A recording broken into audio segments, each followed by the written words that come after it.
કારણે કૃપાથી આજે હું મારું વક્તવ્ય રજૂ કરીશ અને તેનો વિષય છે માતા પિતાનું મહત્વ।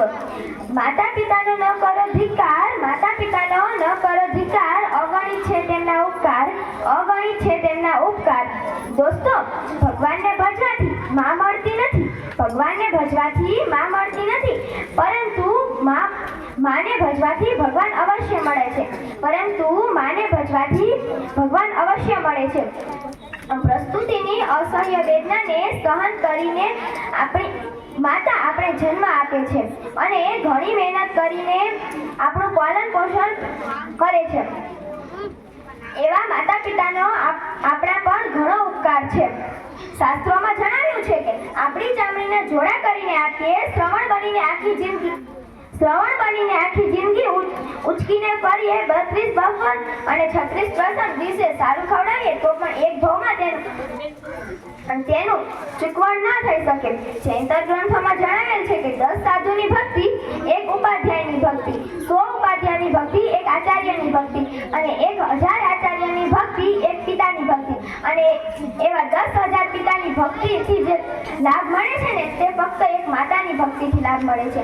આજના આધુનિક સમયમાં લોકો માતા પિતાને વૃદ્ધાશ્રમમાં મૂકી આવે છે।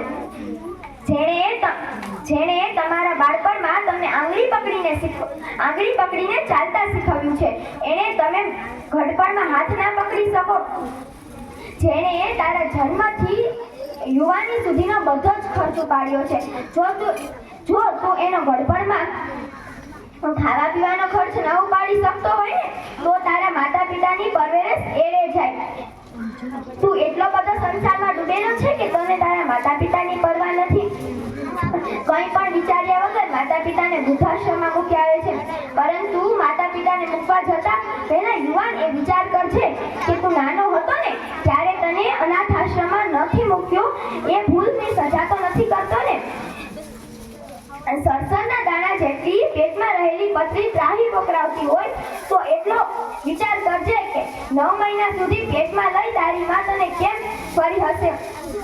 નાનો હતો ને ત્યારે માની પથારી નીંજવતો હતો અને મોટો થયો ને ત્યારે માતા પિતાની આંખ નીંજવે છે। એટલું યાદ રાખજો કે રડવું હશે ને તો ખંભો તો ગમે ન મળી જશે, રડવું હશે ને તો ખંભો તો ગમે ન મળી જશે, ખોડો તો ફક્ત માનો જ મળશે, ખોડો તો ફક્ત માનો જ મળશે।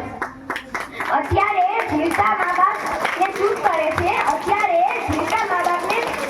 કરે છે, અને મર્યા પછી તેના પોતાને ધૂપ કરે છે। કેવી કરુણતા!